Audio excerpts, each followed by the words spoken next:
I'm gonna show you how to turn grayscale screen on Android. So to get started, you have to open your settings, then scroll down and look for about phone, which is right in the bottom of your settings.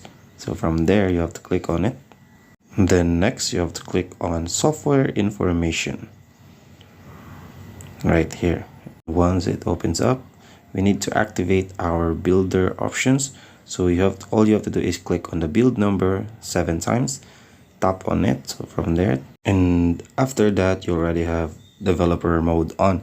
So all you have to do is press back and into the settings again, and you have to scroll down for developer options, and you have to click on developer options, and from there you have to search simulate color space, and then you have to click on it, so it will redirect you to the next page, which is simulate colors page.